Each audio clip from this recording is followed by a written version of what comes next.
Alhamdulillahi Rabbil Alameen. This is Khalid Blankinship speaking to you from the lovely campus of Zaytuna College in Berkeley, California. I want to speak to you today about the Hajj, or the pilgrimage in Islam, the ancient ritual, which is one of the 5 pillars of Islam and is a requirement that every Muslim who can get there with legitimately possessed or earned money must perform once in their lifetime. The Hajj occurs in the blessed days of Dhul Hijjah, and the first 10 days of Dhul Hijjah, which is an Islamic month, are especially sacred, and people may fast during those days.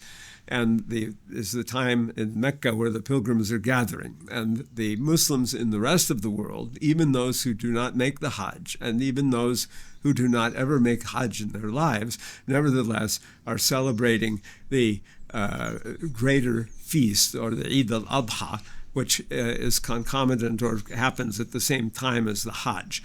And that is called the Feast of Sacrifice, and that is when the pilgrims themselves may sacrifice an animal at Mecca. Pilgrims do not have to sacrifice an animal, because there is a form of the pilgrimage that is entirely legitimate where you don't sacrifice an animal. And in the rest of the Muslim world, people celebrate often by sacrificing a lamb and eating it then. And so they have a feast at that time, and that feast is in commemoration of the Hajj and the Hajj season. And also the day of Arafat, which is the central day of the Hajj, when the pilgrims are at the plain of Arafat east of Mecca, and they are praying. Likewise, Muslims will engage in the prayer in the rest of the world also in commemoration of that day.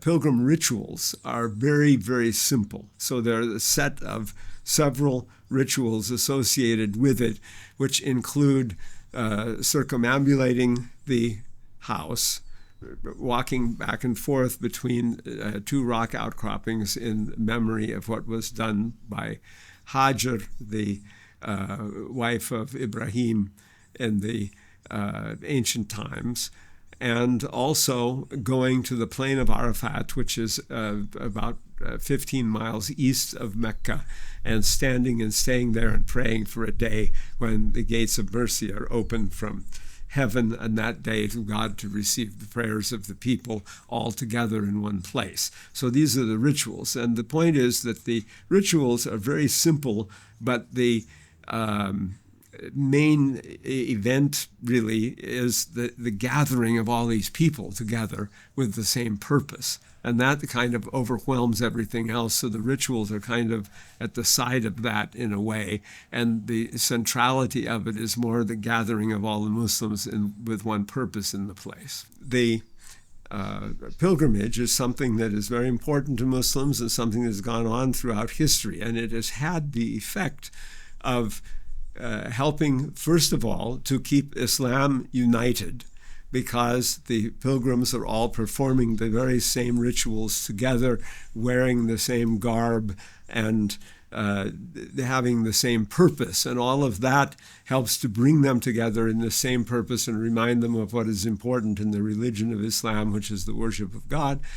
And at the same time, allows the Muslim world as a whole to stay more united, because the pilgrims see what the other pilgrims are doing, and they are able to compare notes, exchange information with each other. And this is something that they've done historically over time throughout the history of Islam, that the pilgrims have gone there and they listen to the scholars teaching at the time that they're doing the pilgrimage. And so the result of all of that has been that the same type of knowledge is shared and then disseminated throughout the whole Muslim world, and unify the Muslims on the same principles and remind them of what the important principles of their religion are. It remains a very important unifying factor and continues, despite its antiquity, to have a very important role in Islam. I hope that you have enjoyed this brief segment that I presented on the pilgrimage at Mecca,